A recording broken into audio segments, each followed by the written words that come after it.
Snake, you're not gonna believe this, but Yeah. Zadornov's missing again. Kaz, are you sure somebody's not, I don't know, letting him out on purpose? You think I have time to assemble a mole hunt? Man, this guy isn't just good, he's so good at scary. If he's doing this alone, that is. Anyway, he left a trail, so we've got a good idea of where he's probably hiding. You know what the mission is.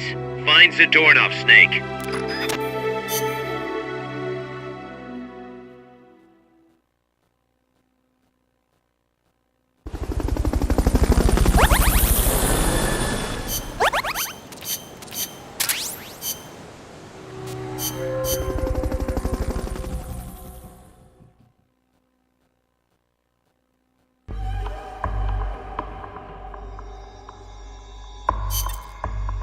Snake, Zadornov's escaped custody again. You have to track him down.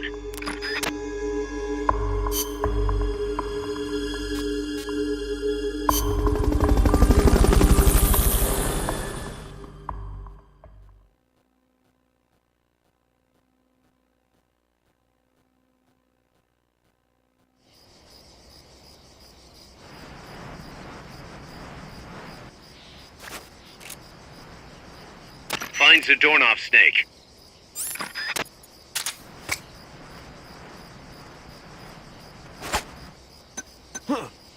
What was that?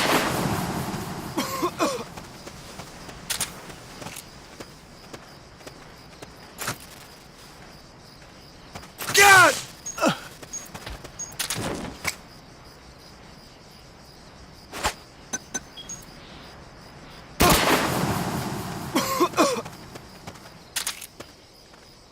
God!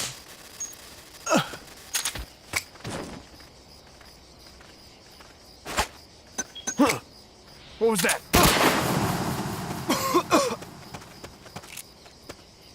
God!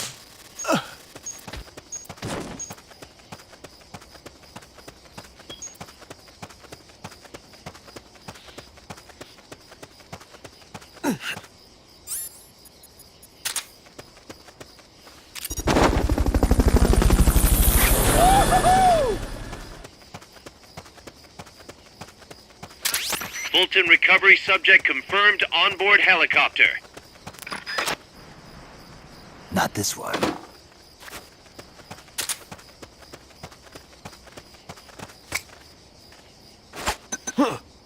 What was that?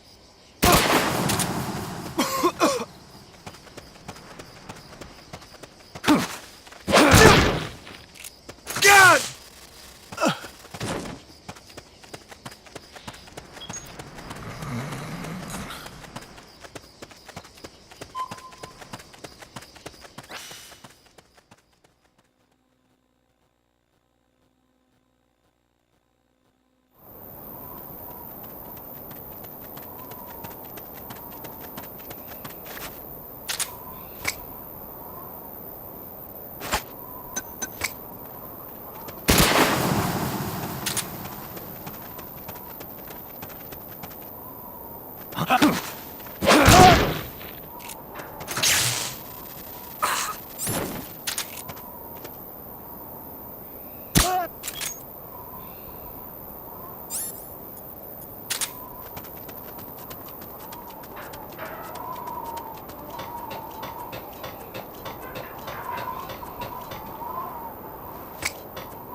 What was that noise?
What was that?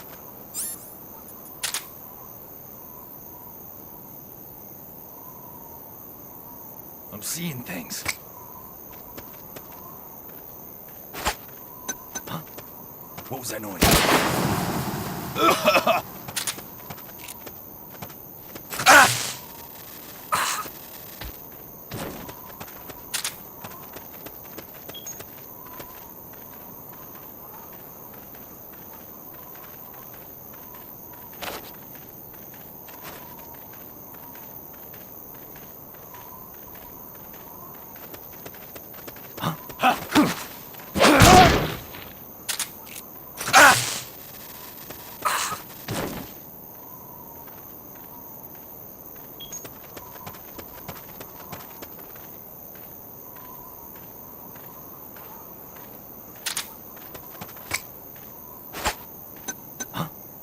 What was that noise?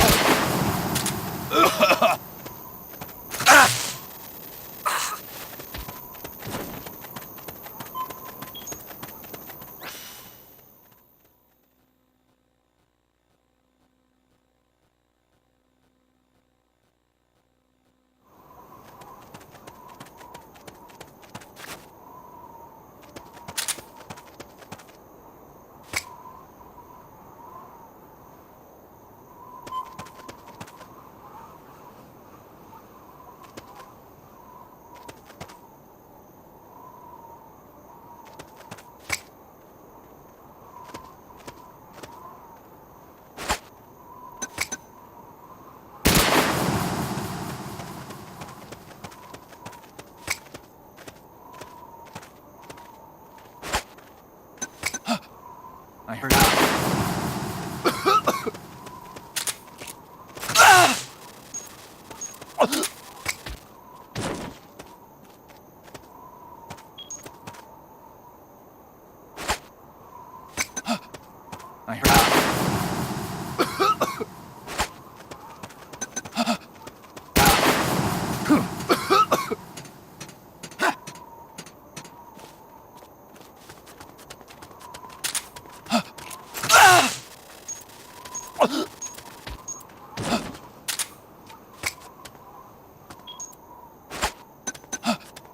I heard something.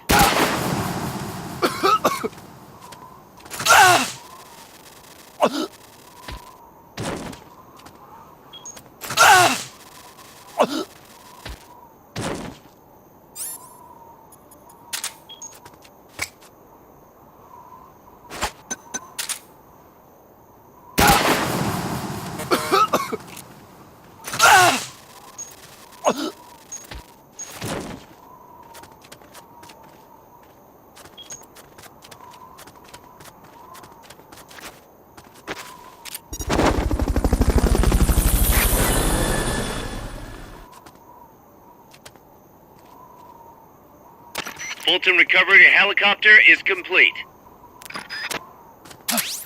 Somebody there?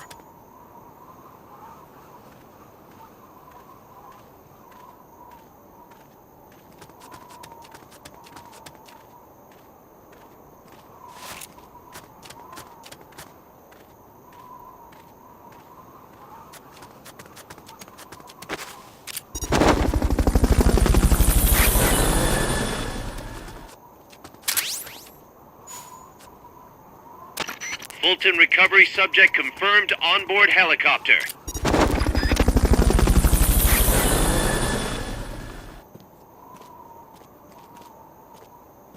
What's going on?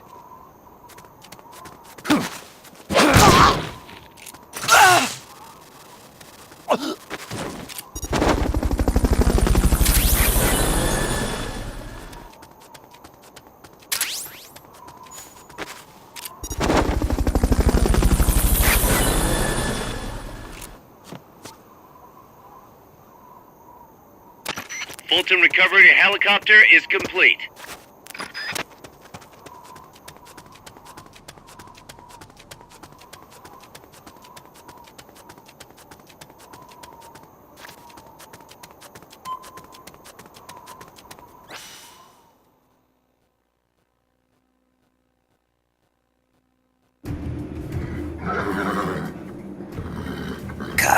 I'm inside the facility. There's rows and rows of trucks here. Zadornov should be somewhere in that area. Find him!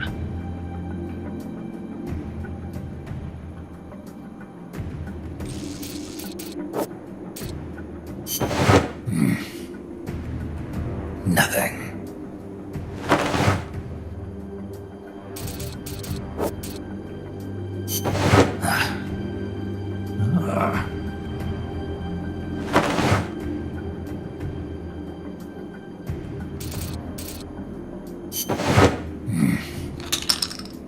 Not this one.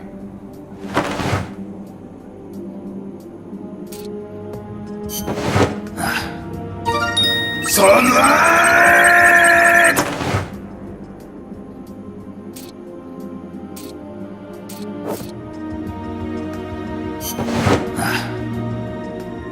Not this one.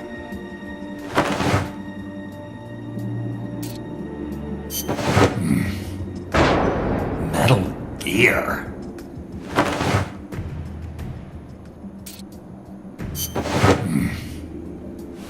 Mr. Kojima?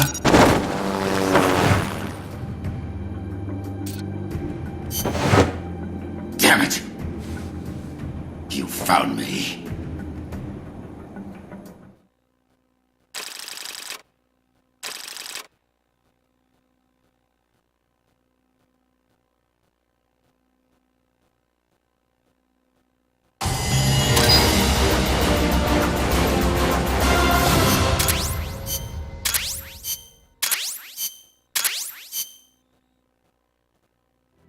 I found him, Kaz. Close, but no cigar. Not for you anyway. Snake, we're coming to pick him up.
Course deviation caused the capsule to miss its splashdown point by a wide margin. It didn't have enough time to decelerate before crashing into the sea. The force of the impact shattered the spacecraft before it started to sink like a stone. The boss used the last of her strength to escape to the surface. Her body was covered in bruises and scorched by radiation. It was a miracle she was still alive. She slipped into a coma and didn't regain consciousness for 6 months. To some, what was worst of all was that she had lost the space race to Gagarin by only a few minutes. That aside, it should have been a proud day for America. Its first manned spaceflight. Sadly, her accomplishment was kept out of the history books.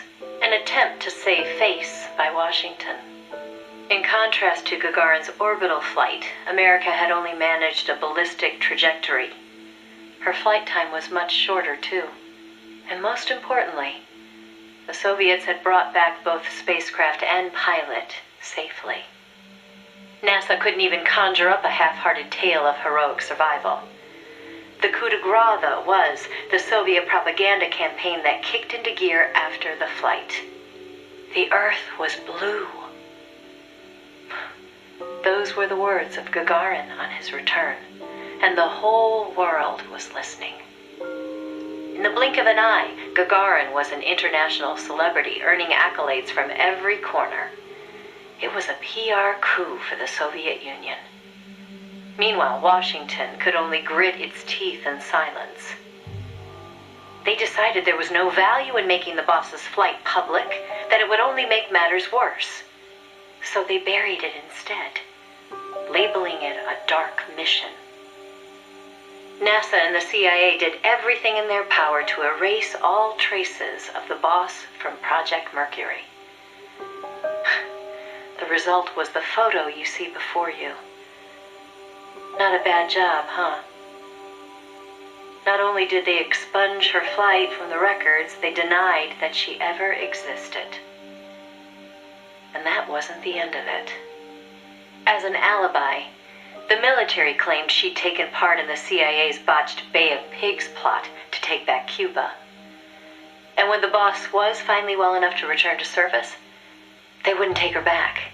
She was forced to go underground. In the public eye, the boss was still a hero of World War II.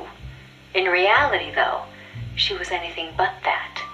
She was a non-person, fit only for the blackest of black ops. In effect, she may as well have been dead. Gagarin went on a worldwide tour in front of millions of adoring fans. The boss, meanwhile, was a walking secret, unable to breathe a word about her experience. The authorities in Washington had this to say: "Why are you still here? If only you'd had the decency to give us a nice quote like Gagarin and then die an honorable death, you'd have gone down as a hero." 3 weeks later, on May 5th, Alan Shepard, one of the Mercury 7, made his own ballistic flight. They sure didn't try to cover up his achievement. Of course, he owed his success to the lessons learned from the boss's tragedy. Before sending Gagarin up into space, the Soviets had used a mannequin called Ivan Ivanovich to test the landing procedure, which would make the boss America's version of a crash test dummy. But she didn't care.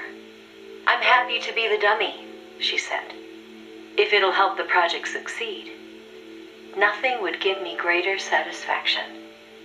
And that still wasn't the end of it.